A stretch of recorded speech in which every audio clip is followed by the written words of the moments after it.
성인분들은 골래 주사를 넣거든요. 아, 그쵸. 신생아들도 어떻게 골래 주사를 넣는 방법 없나요? 아쉽지만 안 됩니다. 안녕하세요. 손영 간호사입니다. 안녕하세요. 산소형제TV의 소아과 전문의 이지현입니다. 반갑습니다. 반갑습니다. 여기 보시면 신생아 모형과 인큐베이터가 있는데요. 오늘은 신생아라는 주제를 보다 전문적인 정보를 얻기 위해서 산소형제TV 소아과 전문의 이재영 교수님을 모셨습니다.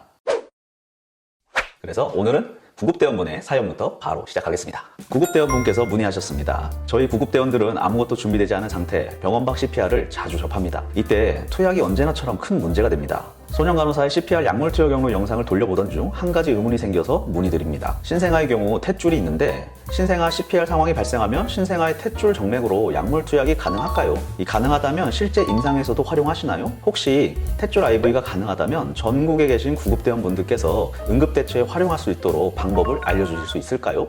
이거 꼭 필요한 주제 같습니다. 구급대원분들 뿐만이 아니고 임상에 계신 간호사 선생님들 그리고 간호학생분들도 이 신생아 탯줄을 이용해서 약물을 투여한다는 게 생소하실 수 있어요. 진료 분야의 시야를 넓힐 수 있는 좋은 기회가 될 것 같습니다. 저희도 같은 생각입니다. 학생 때도 이걸 배웠는지 기억도 안 나요. 그럼 오늘 탯줄 IV, Umbilical Intravenous Line에 대해서 간략하게 알아보도록 하겠습니다. 탯줄은 태아가 엄마로부터 영양소와 산소를 공급받고 노폐물을 배출하는 통로입니다. 산소와 영양소가 풍부한 혈액이 태아로 전달되는 한 개의 탯줄 정맥, 노폐물을 태아로부터 엄마로 돌려보내는 두 개의 탯줄 동맥으로 구성됩니다. 탯줄 정맥은 직경이 큰 특징이 있고 동맥은 작게 좌우 대칭으로 하나씩 구성되는 특징이기에 이를 통해서 정맥과 동맥 구분을 쉽게 할 수 있습니다. 임상에서 탯줄 IV는 정맥 접근이 어려운 신생아에게 영양을 공급한다던가 수액을 공급한다던가 약물을 전달한다던가 등으로 유용하게 사용되는 것으로 알고 있습니다. 특히나 신생아 집중치료실에서는 이 탯줄 IV가 실제로 많이 활용되고 있나요? 정말 많이 활용됩니다.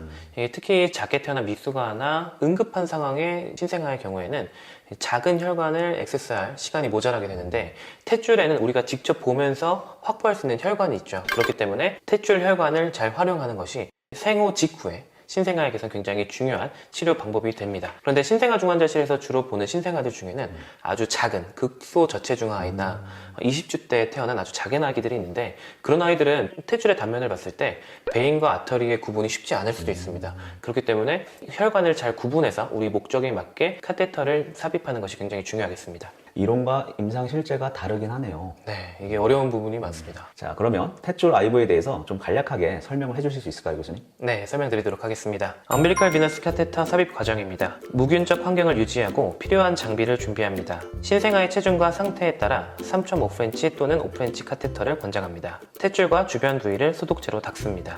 탯줄을 약 1에서 2cm 남기고 자른 후 카테터를 탯줄 정맥을 통해 하대 정맥까지 위치하도록 삽입합니다. 응급 상황에서는 하대 정맥의 위치 확인이 어렵기 때문에 복강 내 2에서 3cm 정도의 위치까지 카테터를 위치하게 됩니다. 삽입 길이는 신생아의 어깨에서 탯줄까지의 거리를 기준으로 맞춥니다. 카테터가 적절한 위치에 있는지 확인하기 위해 혈액이 원활히 흘러나오는지 확인하고 삽입 후 위치 확인을 위해서 엑스레이나 초음파를 사용할 수 있습니다. 그러면 탯줄로 IV를 삽입하면 이 카테터 끝은 어떻게 고정하나요? 카테터의 끝은 수철을 하고 타일을 해서 고정을 하게 되는데요.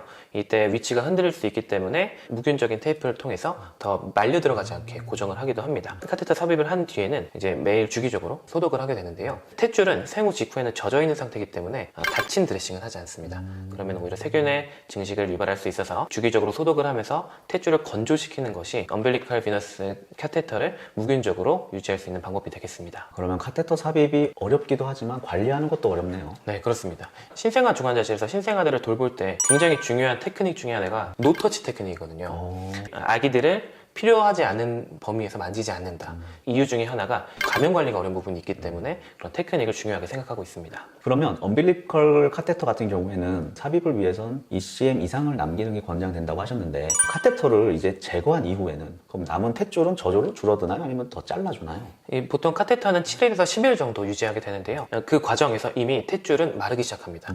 이 말리는 것이 무균적인 관리에 중요하다고 말씀을 드렸잖아요. 우리가 카테터를 제거할 때가 되면 이미 탯줄은 거의 다 말라있는 상태가 되고 카테터를 제거한 뒤에 이 탯줄을 더 말려서 자연적으로 떨어질 때까지 기다리게 됩니다. 자, 그러면 실제 임상에서 엄빌리컬 카테터를 어떻게 삽입하고 관리하는지에서 간략히 알아봤는데요. 응급구조사분께서도 한번 추가적으로 더 질문을 해주신 게 있는데 카테터를 삽입하는 게 아니고 응급 상황에서는 그 탯줄 정맥을 통해서 약물을 바로 즉각적으로 투약할 수 있나요? 이게 탯줄 자체가 굉장히 말랑말랑한 구조고 그 안에 있는 혈관도 생각보다 쉽게 찢어질 수 있습니다. 그리고 우리가 탯줄 정맥을 통해서 약물을 투여할 때는 복강 내에 있는 혈관에 약을 투여하는 것이기 때문에 카테터를 이용해서 안전하게 접근하는 것이 중요합니다. 그러면 병원 밖 CPR에서 탯줄을 통해서 약물을 투여하는 것은 불가능에 가깝네요. 거의 불가능에 가깝고요. 일반 성인의 경우에 CPR의 순서가 옛날에는 ABC에서 CAB로 바뀌었잖아요. 컴프레션이 더 중요하게 되어 있는데 신생아의 경우에는 아직도 ABC, 에어웨이부터 확보를 하게 되어 있습니다. 그 이유는 신생아의 심정지의 가장 많은 원인은 호흡기의 원인을 두고 있기 때문인데요. 만약에 신생아 심정지 상황이다라고 하면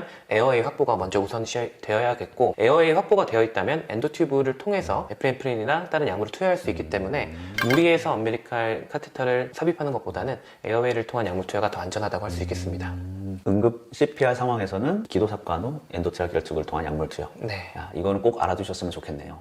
에스네프린 2mm 기관내 투여하도록 하겠습니다. 보세요. 네, 투여됐습니다. 빼기 해주세요. 그러면 간혹 성인분들은 골래 주사를 넣거든요. 그렇죠. 신생아들도 어떻게 골래 주사를 넣는 방법 없나요? 아쉽지만 안 됩니다. 이 골래 주사에 사용하는 드릴의 직경이 신생아들의 뼈 두께보다 두껍습니다. 그러니까 뼈가 너무 얇기 때문에 골래 주사를 사용하기가 어렵습니다. 맞죠. 뭐 신생아는 모든 게 다 미숙하니까요. 네. 이것도 구급대원분들 꼭 알아두셨으면 유용할 것 같네요. 오늘 엄빌리컬 카테터에 대해서 A to Z를 알아보긴 했는데요. 분명 대상은 적을 것입니다. 하지만 그 적은 대상자들에게 꼭 필요한 술기술이고 지식이기 때문에 저희 간호사 그리고 간호학생, 응급구조 선생님들께서 이 영상을 반드시 이해를 하셨으면 좋겠고요. 기타 다른 질문에 대해서는 댓글을 남겨주시면 저희가 또 답변하지 못하는 거는 연락드려도 되겠죠, 교수님? 연락 주시면 제가 답변 성심성의껏 달아드리도록 하겠습니다. 감사합니다. 오늘 소아과 전문의 이재영 교수님과 함께 했습니다. 그러면 나와주셔서 감사합니다. 네, 초대해 주셔서 감사합니다. 안녕히 계세요. 감사합니다.